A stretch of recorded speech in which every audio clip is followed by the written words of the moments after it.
All right, that's the story that we are tracking. Abhi na jao chhodkar. Asha Bhosle, 1933 to 2026. अभी न जाओ छोड़कर कि दिल अभी भरा नहीं. Perhaps no line and written by the iconic Sahir Saab captures India's mood today. Across homes, we are all in mourning. We are missing her like never before. She was with us, she will live with us, but we just wanted her to stay a little longer, sing a little more, because even today, millions of hearts are not ready to accept that Asha Bhosle, who was part of our family, part of our love, our losses, our happiness, has now moved away from us and gone to another world.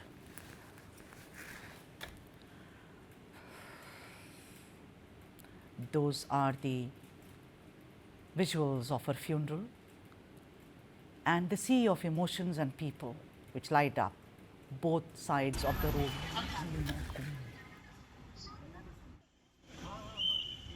रुक रुक रुक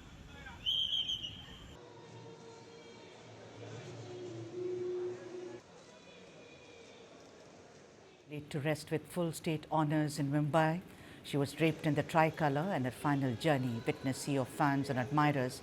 It marks an end of an era in the Indian music industry. 7 decades, and that's not an easy feat.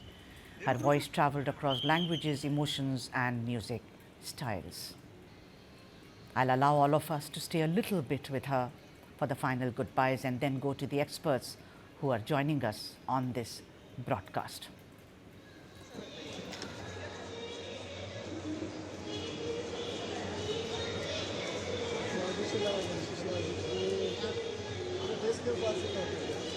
Screens right now, the final goodbyes, as it were.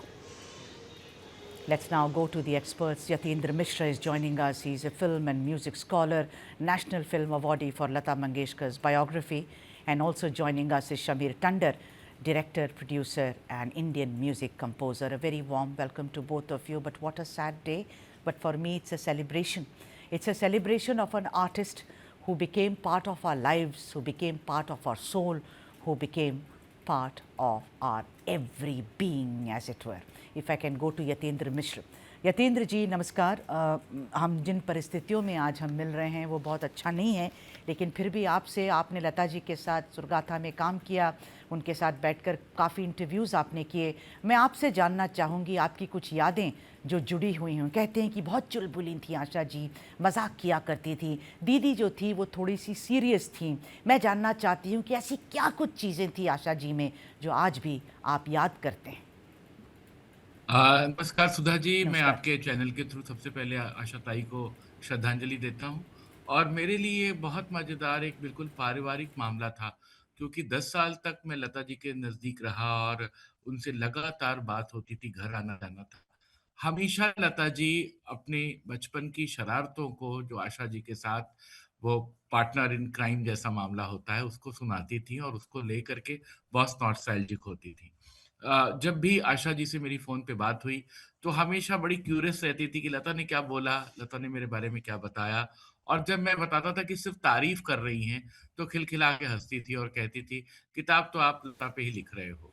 और मुझे जहाँ तक मतलब मेरी उनसे पहली बात हुई थी, वो मयूर पंख फ़िल्म के उनके डुएट के लिए हुई थी, जो दोनों ने पहली बार गाया था शंकर जयकिशन के म्यूज़िक में, "ये बरखा बहार सो तनिया के द्वार ना जा मोरे सावरे पिया।" तो बहुत खुश हुईं और उन्होंने बताया कि किस तरीके से तब उनको इतनी समझ भी नहीं थी कि डुएट में किस तरह से उतरते हैं, और वो लता जी को देख कर के उन्हीं की तरह बढ़ रही थी। आप तो खुद इतनी बड़ी म्यूज़िक क्रिटिक हैं, आप जब उस गाने को याद करें, तो बिल्कुल लगता है कि आशा जी उस धरातल से गा रही हैं, जिस धरातल पे लता जी मौजूद हैं। बाद में उनका अपना इडियम विकसित होता है और फिर नया दौर और तमाम सारी चीज़ें आती हैं। जी. लेकिन जो बात मुझे बहुत पसंद आई, वो लता मंगेशकर और आशा जी की एक बहुत पर्सनल बॉन्डिंग की तरह, कि लता जी ने जब भी अपनी घरेलू बात या जज़्बात या कोई अपने पर्सनल मोमेंट शेयर किए, वो आशा जी के उल्लेख के बगैर होते नहीं थे। और आशा जी से जब भी मैंने बात की, तो वो पूरी तरीके से अपनी बहन के प्रति, जिन्हें वो बिल्कुल माँ के रूप में देखती थी, उनको याद करती थी। जी. और लता जी हमेशा रोशन साहब के उस कंपोज़िशन को याद करके बहुत तारीफ़ काहे करती थी। तरसाए. जी नहीं, वो करती थी निगाहें मिलाने को जी चाहता है, रब अरे! यमन के हाँ, बंदे चली नूतन तो है। जी, हाँ, तो यमन वो कल्याण। हमेशा ये कहती थी कि जो है ये मैंने जी, जो गाना मैंने नहीं गाया, रोशन साहब सारे गाने मुझे देते थे, लेकिन अगर मुझे कभी गाना हुआ और रोशन साहब से इसका वर्ज़न गँवाना हुआ या कभी छीनना हुआ, तो मैं ये गाना उनसे झटकना चाहूँगी। क्या बात! और उतना ही वो आर डी बर्मन को तीसरी मंजिल के लिए याद करती थी। तो जी, मुझे लगता है कि जो पेपराज़ी में भी बातें होती हैं, ज़ाहिर-सी बात है दोनों बहनें थीं, दोनों शीर्ष पर थीं, कॉम्पिटिशन भी रहा होगा, जी, एक हेल्दी प्रतिस्पर्धा रही होगी। करीब 100 के करीब उनके डुएट हैं साथ के, हुँ, जिसमें उन लोगों ने अपनी बातें, अपनी इंट्रिकेसीज़ अपनी सिंगिंग की आगे राइट, व्यक्त की हैं। लेकिन मुझे लगता है कि जो 2 बहनों का प्यार था और उसमें जो जी, जी, जी। एक खूबसूरती थी, वो मैं पकड़ पाया। Bilkul, bilkul. You know, the sibling rivalry, but the beauty of it is that they both knew that each other was very adept. I've heard Lata saying that many times, saying that, you know, मेरी छोटी बहन है बहुत तंग करती है मुझे. Shamir Tandon, let me bring you here. You worked with her. You know, Asha and Friends, and I've heard some of those where she was, you know, with Urmila Matondkar and Sanjay Dutt as well. But your page 3 song, you know, Huzure Ala, which of course reminded me of, you know, Huzure Wala Jo Hogi Ijazat, you know, the words, not the tune, of course.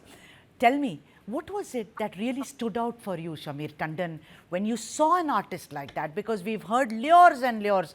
Yatindra and I have discussed it many times, but I want to hear it from you. Well, I'd like to say that I have learned innumerable life lessons and even management lessons that no IIM or Harvard will teach Wow. from both these sisters. I owe my career from turning a managing director of a multinational to a music director, thanks to Lata Ji and Asha Ji.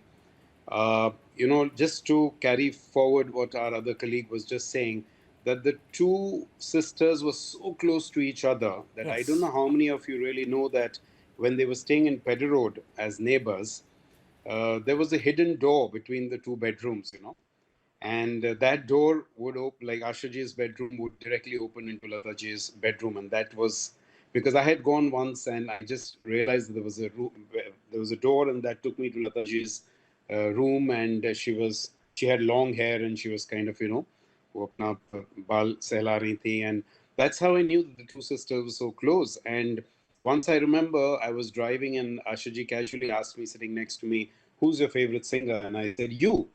And she slapped me there and then and said, "No, you're a liar. It is Lata Didi." And it should be, because even my favorite singer is Lata Didi, you know? Right. So there were such beautiful things. And whatever we had heard as children about professional rivalry, I'm pretty bereft of that kind of feeling, because when I would go to Ashaji's house and she would give me poha to eat because I'm a vegetarian. And she would make it herself and she would say chai or coffee. I said, nahi, coffee मैं दीदी के घर में पीऊंगा बगल में. So I would never be politically right, by trying to hide something. And I Right. think and I would like to make a tiny correction where you said 7 decades, actually 8 decades, because Right. she's 92. She sang her first song when Correct. she was Correct. 10 or 11 Thank years. you. Yeah. So 8 decades of singing, Yeah. and trying to make a mark for herself in a cluttered environment, and Oh, when Didi yeah. was at peak. So it was more than a Coke Pepsi kind of a battle, and to have product differentiation in her gala, because Ji, she would ji. do everything vocally which Lataji was not doing. And that's how, like, singing for a vamp, singing for a tawayaf, singing in English, singing all those all those kind of thing, introducing it in Indian Oh, cinema, yeah. Teachri and Manzil. all Oh, kinds of yeah. jokes. Once she told me, when I look at YouTube and I see millions of girls singing Churalia, she says, I forgot that I was the original singer of the song. So, I can write a book on my interaction with Should. Tai and, of course, Didi. You should. You should. You know, Yatindra जी, ज़्यादातर सवाल यही हैं और मुझे थोड़ा सा उसमें दुख होता है कि आशा जी जो हैं वो इतने बड़े अपनी सिस्टर के सामने कैसे छुप सी गईं, कैसे एक्लिप्स हो गईं. मैं इसको नहीं मानती हूँ और आप मुझसे वाकिफ़ रखते हैं कि नहीं पता नहीं, लेकिन मैं आपको बता सकती हूँ और आप तो राइटर हैं, थोड़ी बहुत समझ हम भी एज श्रोता रखते हैं सर, कि ये बात है कि या आप 1957 नया दौर छोड़ दीजिए कि सारे गाने उन्होंने गाए, और उसमें भी देखिए रेंज की मांग के साथ तुम्हारा से लेकर साथी हाथ बढ़ाना से लेकर उड़े जब जब जुल्फें तेरी, आप बंदनी पे आ जाइए 1963, अब के बरस अगर आप देखिए उसका जो पैथोस है वो कभी नहीं मिल सकता। जितनी भी ओपी नैयर के गाने उसके बाद थे आप सुन लीजिए, सिर्फ वो नहीं है कि आप कश्मीर की कली आप ले लीजिए, इशारों इशारों में दिल लेने वाले पहाड़ी जो है, उसके बाद अगर आप पाए लास्ट उनका जो था गाना ओपी नैयर के साथ, जो चैन से हमको कभी आपने जीने ना दिया, फिर उनके बाद दादा बर्मन के साथ उन्होंने जो गाना, एक गाना आराधना में उन्होंने गाया, गुनगुना रहे हैं भंवरें खिल रही है कली कली, आप वो भी देख लीजिए। रेशमी उजाला है शर्मिली का, आप देख लीजिए उसका जो बीट है और जिस तरह से वो एंटर करती हैं, उनका जो हाँ है उसमें, मतलब मैं बहुत लोगों को कहती हूँ सुनो सीखो। आपको नहीं लगता है कंपैरिजन बहुत गलत है और बिल्कुल अनफेयर है? सही है। मुझे ये बिल्कुल ही गलत कंपैरिज़न लगता है, हाँ। और ये नंबर 1, नंबर 2 की जो पोज़ीशन है, गलत। ये किसी न्यूज़ के लिए हो सकती है, किसी की थियरी हो सकती है, लेकिन दोनों अपने में एपिटोम ऑफ म्यूज़िक हैं। और सबसे बड़ी बात जो आपने इशारा किया, यही बात मैं हर अपने अभी इधर जितने भी मैंने बातें कही हैं या लेख लिखे हैं, उसमें यही इशारा किया है कि एक गाना भी अगर आशा जी का है, तो वहाँ स्टैंड करती हैं। वो कौन थी का पूरा एल्बम लता जी के लिए जाना जाता है। लेकिन शौक नज़र की बिजलियाँ, हाँ। आप देखिए कि क्या खूबसूरत ढंग से हम्म। आशा जी उभर रही हैं। हम्म। जिस कोहिनूर फ़िल्म नौशाद के यहाँ हम्म। जा कर के वो गा रही हैं जादूगर कातिल, हम्म। जागते रहो में दोनों बहनों के हिस्से एक-एक गाना आया हम्म। हुआ है। एक गा रही है ठंडी-ठंडी सावन की फुहार, हम्म। आशा जी गा रही हैं, लता जी गा रही हैं हम्म। जागो मोहन प्यारो। हम्म। एक बहुत इम्पोर्टेंट फ़िल्म है, उसका उसकी चर्चा कम होती है, रुस्तम सोहराब, सज्जाद हुसैन की म्यूज़िक की, जिसमें 3 गाने हैं और 3 गाने 3 गायिकाओं ने गाए हैं। पहला गाना है ये कैसी अजब दास्ताँ हो गई है सुरैया, हम्म। और दूसरा ए दिलरुबा नजरे मिला लता जी, लता जी। और हम्म। फिर आशा जी आती हैं अब देर हो गई वल्लाह तू बोला। छोड़ दे मेरा पल्ला। हाँ। तो मुझे नहीं लगता कि आशा जी को कहीं वर्सेटाइल। भी ये कहने की देखने की बात है। वो वर्सेटाइल हैं, और जिस समय मुख्य नायिकाओं के लिए वो एग्रीमेंट हो जा रहा है कि लता जी गाएंगी, उनकी आवाज में होगा, सह नायिकाओं के लिए, वैम के लिए, अदर कैरेक्टर्स के लिए, निगेटिव कैरेक्टर्स के लिए वो गा रही हैं और पूरी तरह से छा जा रही हैं। बिल्कुल। और पूरे एक रेperटरी है जो आशा जी बना रही हैं, तो मुझे लगता है ये बहुत कामयाब बात है। बिल्कुल मंगेशकर्स में रह के, मंगेशकर से अलग, ये इनोवेशन है। जैसे शास्त्रीय संगीत में घरानेदारी से विचलन कहा बिल्कुल। जाता है, लेकिन मुझे लगता है वो कामयाब हैं। और ये बेईमानी है कि हम कहें कि लता जी 1 पर, लता जी 2 पर। या। हम आउट ऑफ रिस्पेक्ट भी कहते हैं कि लता जी सीनियर थी, जी। आशा जी उनसे जूनियर थी, वो पहले आई, वो बाद में आई। और ये बहुत बड़ी बात है भारतीय फिल्म संगीत के लिए और साउथ ईस्ट एशियन कंट्री के लिए, कि एक ही घर की 2 बेटियाँ, बड़ी-छोटी, कामयाब ढंग से 80 साल का पूरा यस। एक राज कर रही हैं। ये कहीं नहीं संभव है कि आप कहीं साउथ से, कहीं पंजाब से, कहीं बिल्कुल। कश्मीर से लेके आएँ दूसरी गायिका और कहें कि लता जी के पैरेलल ये खड़ी है, या आशा जी का दूसरा नाम लता जी है। दोनों सगी बड़ी-छोटी बहनें बिल्कुल। कामयाब ढंग से पूरा एक वृत्त जो है वो अपने साथ वो बिता रही हैं। I want, Shamir, I want to come to you. You know, while you were recording with her and while she was recording with artists like Sanjay and Urmila Matondkar, you know, they say that she joked a lot. One of the greatest thing about her being able to adapt was also she was adaptive, you know, to people. She was open to people. She joked. She was extroverted. Do you recall anything like that? Because for all I know, Lata ji, you know, Yatindra has spent many months with her, so have you. What I have heard is that she was introverted, kam bolti thi, dhire bolti thi. But Shamir, do you remember something that, you know, because of her temperament, she got it so right and bang on? See, there are stories galore, and but you know the ones that I really remember, like I said, that she was a great people manager. You know what I Wow. mean? Huh. And she was an innovator because she knew that the only way to survive is to innovate, which I think all big multinational corporate giants should learn from her, because she actually implemented the mantra of innovate or perish. Number one. Number two, she was technologically very savvy. Till the last breath, she would speak with me on the future of creativity, the future of the music industry with respect to AI, with respect to auto tune, and all those kind of things, which she was completely clued in on. you know, there are so many things that I remember when Sanjay Dutt sir was singing. Sanjay Dutt requested me that let's not get Tai into the studio, नहीं तो मेरी आवाज ही नहीं निकलेगी, because she was his mother's best friend, Nargis ji's. So I would keep them away and all that stuff. But she knew how to extract the right vocals from even non-singers, and she was very open to experimentation, where she even sang with a cricketer like Brett Lee on the same album. And with me, she was very open to doing duets with a rapper. She said, I'm happy to do something with Eminem. So she was like that. All right. And even when I was just recording her recently for a song that's written by a dear friend of mine, Prasoon Joshi, it's an unreleased track. She could relate to every word which says, Jaane do, khud se milna hai ab jaane do. She said, now I think it's time for me to go Wow. and just spend time with myself. Beautiful.